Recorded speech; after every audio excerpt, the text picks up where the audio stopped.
The battlefield is set. The Odysseus Kingdom are preparing to throw the Impera back beyond the Danube and send them packing once and for all. Hey, how's it going, guys? My name is Jackie Fish and welcome back to another glorious online battle. We are back in Rome 2 using Divide et Impera, or Divide et Impera, as you guys always call me up on that. And today's shaping up to be another very glorious battle. Once again, this battle was sent in to me by my Discord, so I want to go ahead and give a massive thank you to the guy who sent this one in, and also to his opponent who he played against, because I really love playing these or casting these massive online battles. They are just truly epic and definitely can't complain when the battlefield is as stacked as it is today.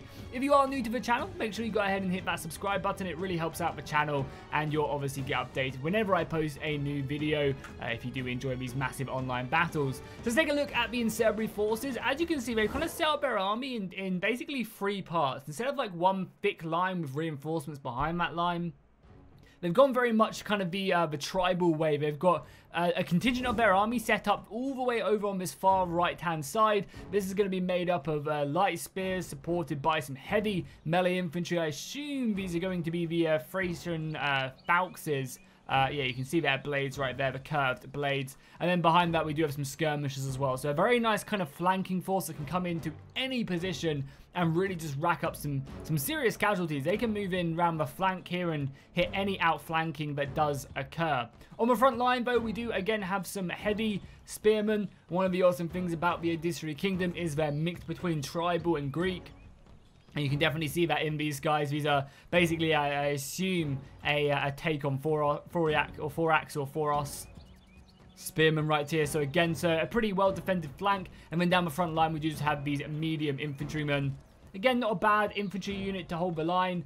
Tribal infantry with some decent armor as well. Not bad. 25 armor is nothing to shake your hand at, especially when you're going up against a faction like the Impera. It's not really a faction you have to worry about too much. And we just have 4 units of pikemen. These are lightly armored, so pretty vulnerable to missile fire, but a unit of pike nonetheless that can really come in to help out. Then for the cavalry, we obviously have heavy shot cavalry right here. Going to be super scary. I love the horns on the helmets as well. Absolutely amazing. Got 2 more units of heavy shot cavalry in the woodland on this right hand side. And then we have 4 units of skirmisher cavalry moving its way around them, basically just scouting the battlefield. One of the great things about DEI is that you can end up not knowing where your opponent is going to be. Like right now, unless the Impera scout more, they have no idea what's over here, and vice versa. Right now, the Impera have no idea that there's a big clump of the forces over on this right-hand side, which is just so awesome.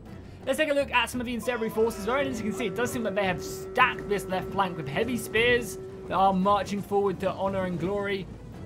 Behind that, we do have some more heavy shot cavalry. Again, the barbarian cavalry extremely strong in DEI.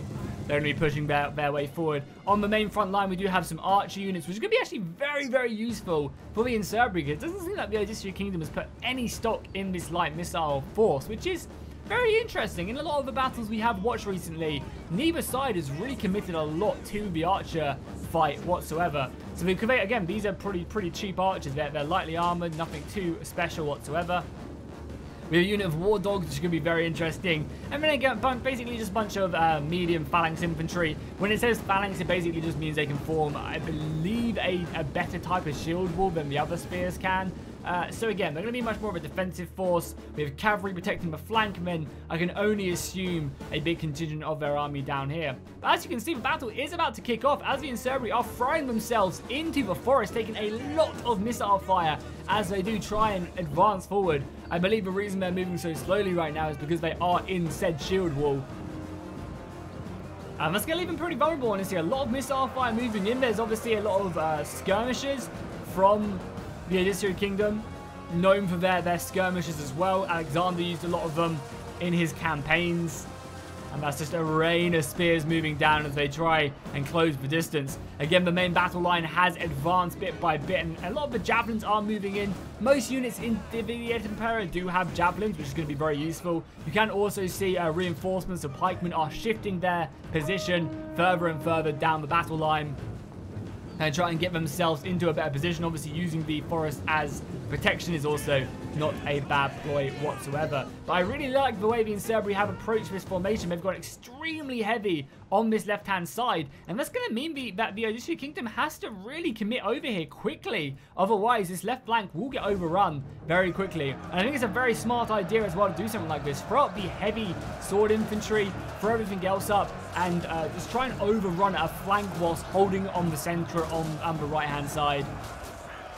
Obviously, that does leave you pretty vulnerable because you could find yourself in a situation where you maybe end up being overrun on a flank, which you're not going hard on. But you can really see the Odysseus Kingdom getting fully stuck in here and doing some serious work against their opponents.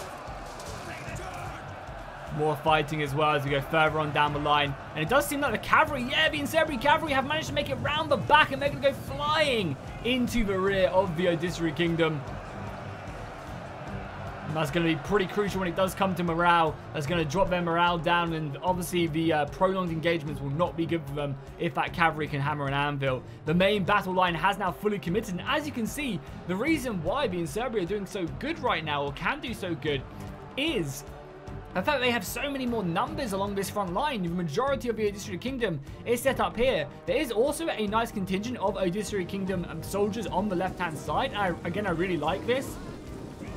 It splits the battlefield up and again allows you to focus where your strengths are. The Odysseus Kingdom could ignore this if they wanted to, but they kind of have to deal with it. And it's in the forest as well, so it's kind of protected from cavalry to some extent. But yeah, again, it kind of forces a lot of these units to go over here. 4 units of cavalry over in this engagement is great because it means the Incerbri can use their cavalry and their numbers in the center. However, as you guys just saw on that overhead, we do have a lot of javelins coming in on this right-hand flank. That is 3 full units of Odysseus Kingdom skirmishers raining hellfire into the flank of these spearmen, and I do not feel good for the Incerbri one bit. These javelins are going to rack up so many kills on them.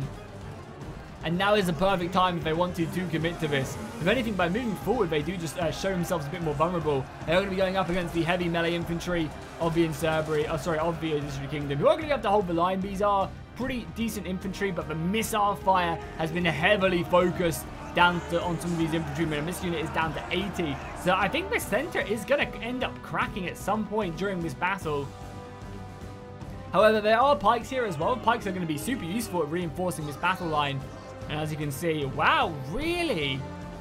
The cavalry actually end up breaking from this battle where reinforcements brought up. Oh, okay, cool. Yeah, the Odysseus Kingdom did bring up some more cavalry to reinforce this section. I was going to say, I would be very surprised. However, the toll, they did pay the toll. They paid the troll toll. And the FLANKS are now getting broken.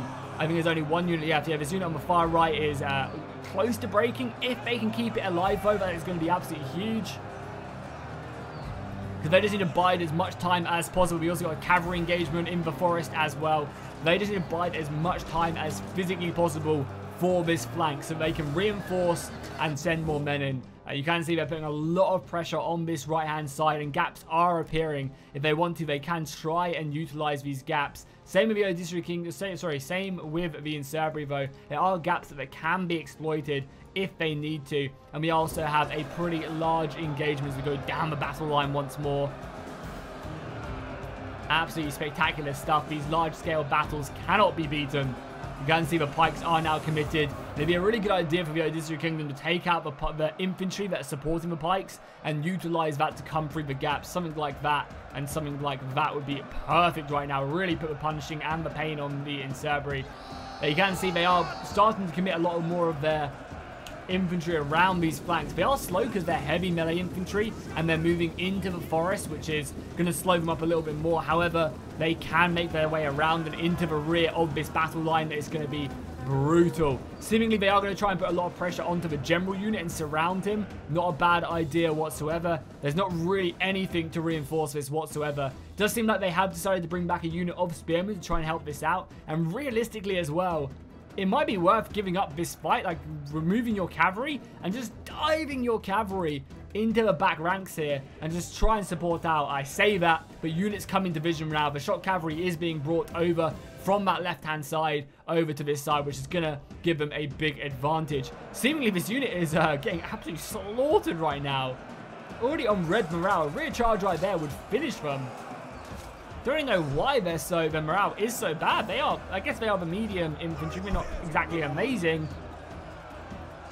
I don't think the War Dogs have been committed to that engagement either yet. So, yeah, the morale for the Odysseus Kingdom looking a little bit shaky. And it does seem like these archers are now all out of ammunition. They're just being thrown in to help hold the line as best as they can.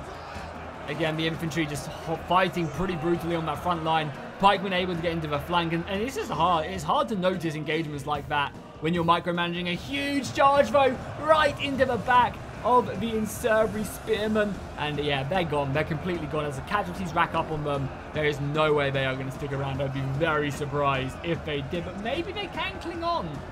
If they can brace themselves after that charge, I would not be surprised. Generally, units don't just break after one charge. It takes something a little bit more than that to finish them off. And that was a deadly charge, though, from the Odysseus Kingdom's general with 120 men in his unit. Not bad.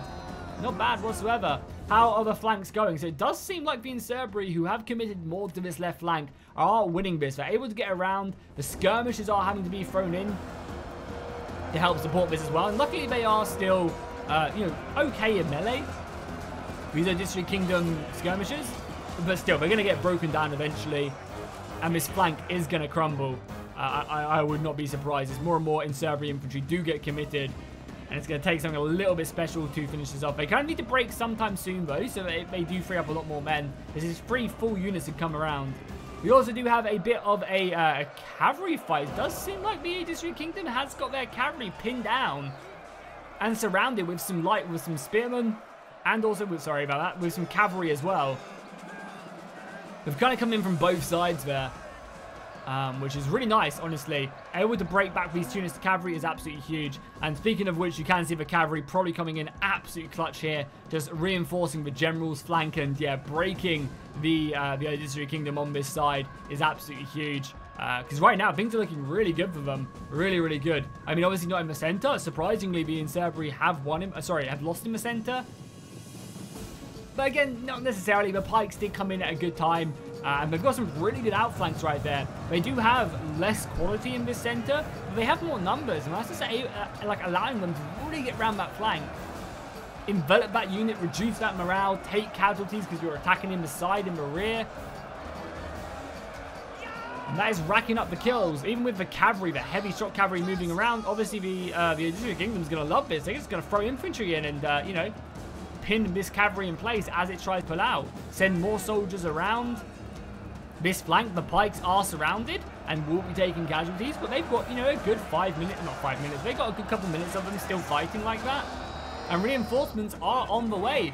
As you can see as well, the Incerberry are in full-on retreat with that cavalry after that engagement. And the Odysseus Kingdom is dancing with the devil, but I like what he's doing. He's going to go for that archers. The archers can't sustain a good charge, unlike the heavier infantry. The heavy infantry, yeah, they can last it. They can weather the storm. Archers on the other fact will really struggle with this. It is a perfect time, though, for the cavalry if they wanted to try and snipe this general. Just commit to it at this point. The flank is crumbling, though, unfortunately. As you can see, there is a lot of infantry now flying through that gap. That is 400 angry barbarians moving in now. And that's going to, again, allow them to really come around and start causing some issues. Probably right into the back of these archers, right into the back there. And then once again, same into these war dogs on that flank. The general as well has done a great job for the Incerberry in this forest. But again, this is the exact kind of combat he wants. He wants a frontal engagement. And that's something that the main line hasn't really been able to achieve. The Incerberry are not giving up, though. They've crushed the left flank, as you can see if we take a look at the overall battlefield. They've crushed this left flank. They managed to win the cavalry engagement as well. But they've also lost the right flank, which I guess is what we expected, right? We expected the Odysseus Kingdom to break this flank and, lose up here. But again, it was kind of all a deterrent. It was to hold the enemy units in place. It held 4 units of skirmisher cavalry up on this little flank in the forest. So that's definitely a win right there. And the center, I was kind of expecting the Incerberry to do a bit better in the center. But still, nonetheless, they've done enough, I guess. They've held long enough for this flank to really come in to play. Balance of power is dead even right now as well. It's a shame I can't see who's got more casualties. In Attila, you can hover over balance of power bar and it'll tell you the numbers. I'd be very interested to see who had the most men left at this point in the battle. We've got more infantry moving around the flanks. And this is where cavalry charges really start to come into play in Divide et Impera. The VD et Impera.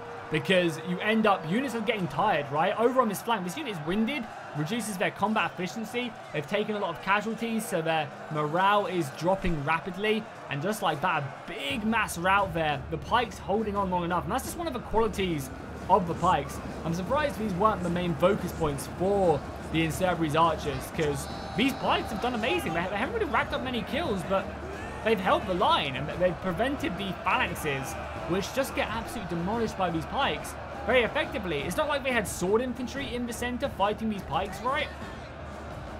And these pikes have like surrounded these guys. But yeah, like as you can see, that they're kind of trying to fight as best as they can.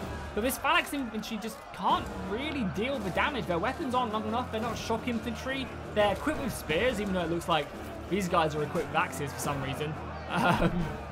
You know, they're equipped with spears. They're not a good shock infantry. And if you throw a shock infantry unit into the back, like the Odysseus Kingdom's phalanxes, you would murder these guys. You'd cause so much morale debuffs.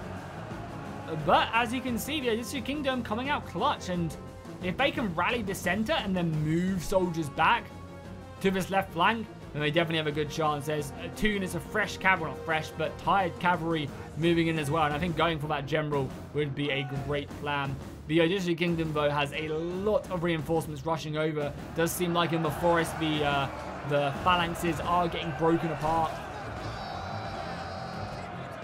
With the infantry in the back and the pikes in the front, there's no real escape for them whatsoever.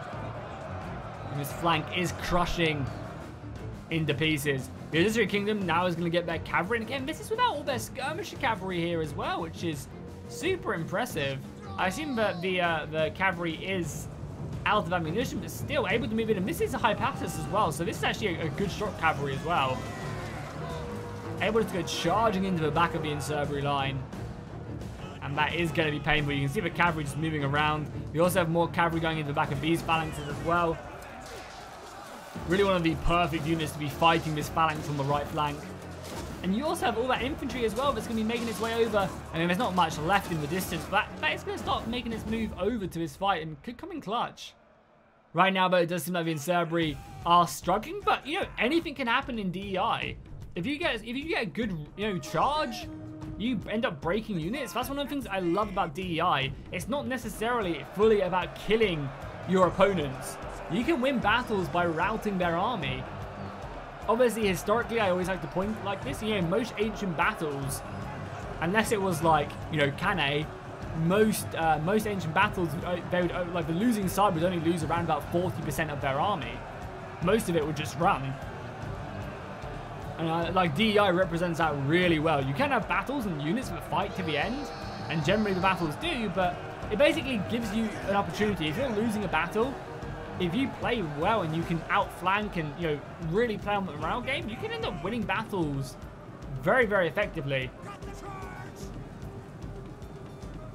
And it's going to be up to the Incerbri to try and pull this one out the bag. They have that heavy cavalry, which is going to be clutch. There's so much infantry now really moving around. And obviously with all of this turning up as well, it's not looking particularly good. We've got another cavalry charge mounting up to come flying into the back. What is this? We have some more of the Thracian Hypasus. Once again, into the back of this formation. And that will gradually really rack up the kills. You can also see the armor on them as well. Not bad. And in the center, obviously, we do have the Incerbri cleaning up their positions. You got their general unit, who is up to 100 kills and only lost 20 odd men. Not bad. He's going to be able to hold this front line. More reinforcements rushing over. It's also not a bad idea as well to try and rush some infantry. Whilst the District Kingdom is death balling, it's not a bad idea. And obviously trying to hunt that general as well. If they could kill that general before the final engagement happens, that would be huge. Just that small morale debuff would almost guarantee that these kind of edge units do end up breaking. and then really give them that extra fighting capability. Does seem like their unit of spears going to catch a few of them. Unfortunately, not the general, though.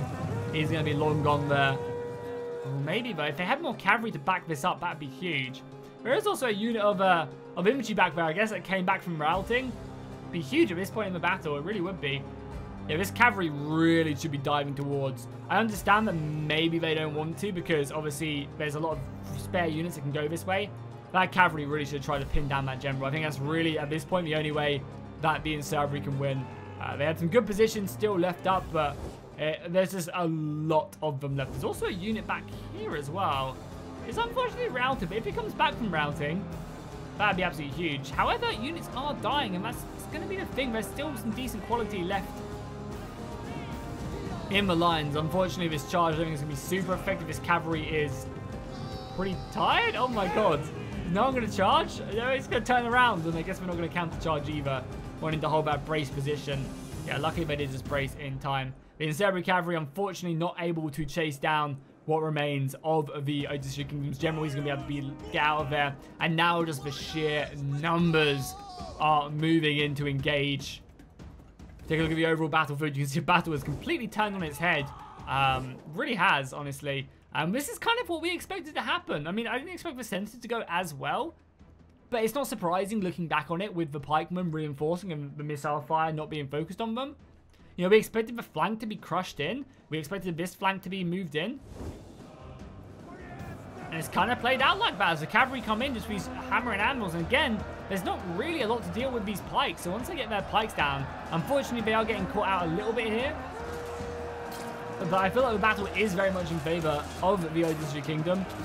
Thracians, so they can kind of take plays like this, which aren't technically in their favor, because there's no real way to deal with these pikes. This cavalry, it's not going to be able to find its way around. Sorry, this cavalry is not going to be able to find its way around, because the Thracians can just match them wherever they want to.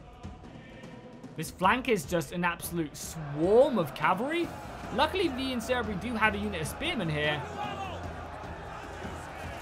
But this is going to be a hard fight indeed. It's just all the cavalry thrown into this fight. But I think it's just a little bit too late, honestly. I think they needed to kind of have this engagement a little bit sooner. More cavalry are turning up, but again, I saw that skirmisher cavalry going to come flying into the back of the Infantry line, and the Infantry cavalry is just a little bit too late to this fight. That's going to be a big morale debuff. However, the cavalry is dropping down. The added spears there, the heavy shock cavalry, proving its worth. And yeah, the infantry are now doing the smart thing and just pulling back from these pikes. It does end up leaving gaps, but not the worst thing in the world. The cavalry going in for another charge. Perfect time. The Infantry could pull this one back, honestly. Charge this cavalry in. If they could mass route this right flank or this left flank, that'd be absolutely huge. A cavalry then comes flying in. The infantry just needs to hold. There are obviously still hundreds of men, but the cavalry can turn that. You can see the cavalry going in. If they can mass route this flank, I think the Infantry might be able to pull this one back.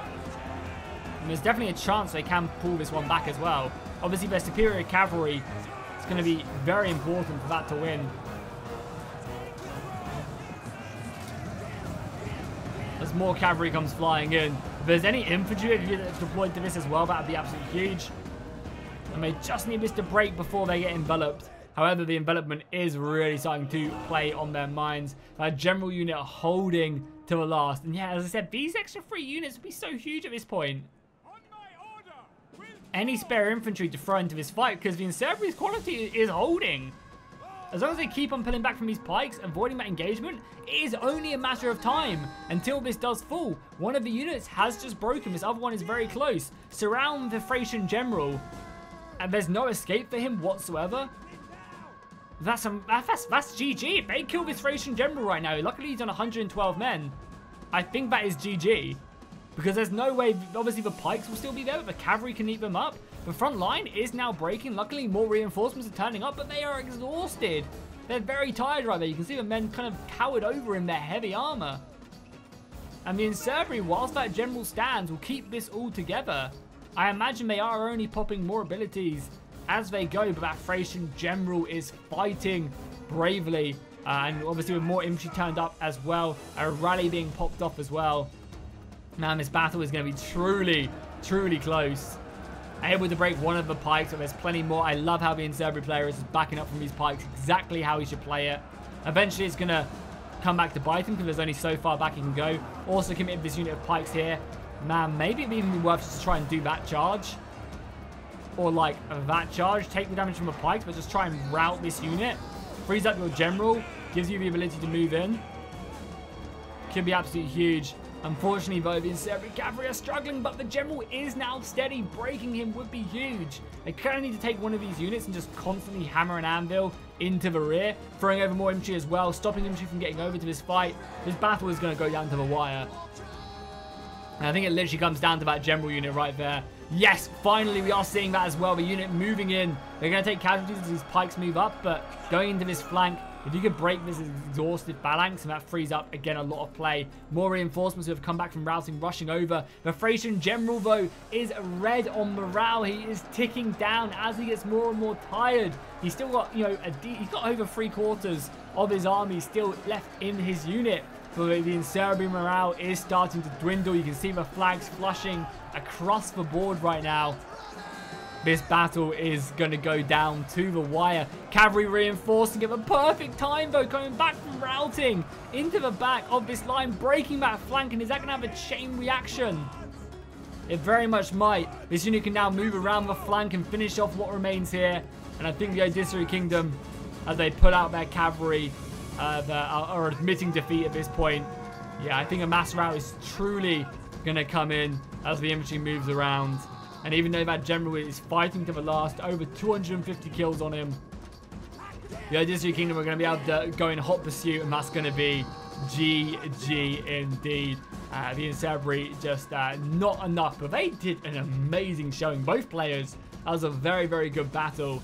It really was. And unfortunately, the Impera just getting a little bit overrun. But you guys can see how close and how important that morale is. The fact that units just don't break instantly when they get surrounded or they get recharged or something. They do, you know, in some circumstances, but the way that they don't just like fully break as soon as they get surrounded, and it kind of takes time for them to get exhausted and then to take casualties, and then it kind of piles up and then they go, makes us so many interesting engagements. That battle basically went down to whether or not this Thracian general was going to die. And if he died, then the morale would have probably have stayed long enough with the Impera for them to then free up all their cavalry to come flying into the side and, you know, win that battle. Because again, even though the morale is green now on these guys, you know, they still were very much in a bad situation if their general went down. You know, that would have been a shocking blow to them. And I say that the battle isn't technically completely over, but as soon as that general does break, it is over. And unfortunately, he is being surrounded by pikes. The inner pike, the new box being inverted onto the unit. They stand no chance whatsoever with more reinforcements turning up. Spearmen turning up to the cavalry fight will be the killing blow. Thracian general, though, holding firm. I mean, he might go, but I don't think it's going to be enough, unfortunately. Oh my god, the Thracian general just broke. If the Impera general doesn't break, and this unit goes, no way. Yeah, there you go. The Thracian general broke, but so did the entirety of the Impera. Oh my god. Did not expect that ending to go quite like that, but there is barely anything left. And you can see, like, if that Odysseus Kingdom general broke just 4 minutes earlier, that battle would have been completely different. What an insane battle. And that's why DI is great. The insane engagements like that, the massive engage, like almost 8,000 men in the Odysseus Kingdom, 7,000. The game ran like a dream throughout it, you know, beautiful looking units. And a beautiful battle indeed. So if we take a look at the kills, we'll start off with the Odysseus Kingdom. 283 kills on the general, pretty impressive. The rest of the cavalry doing a very good job, especially with skirmish cavalry. We didn't really see too much from it at the beginning of the battle because it was up in that little forest, which I didn't take a look at too much. They're still very good nonetheless. We have some peltists doing decent as well, and all the shock infantry, pretty impressive. And some of the front line as well. Actually, you know, for a unit like this, 300 kills, pretty impressive. Over on the other side for the Impera, we do have the archers doing decent as well. You know, they managed to focus down some units. Cavalry, the general, and then obviously the elite infantry here as well, doing pretty decently. It's just kind of these spears let them down in that center. And maybe just getting a bunch more units would have been a smarter idea. I mean, much more like shock infantry in that center. But again, obviously he had no idea that the battle was going to play out like that. But massive GG indeed. If you guys enjoyed this, make sure to drop a like and a comment down below. And I'll see you guys in the next one.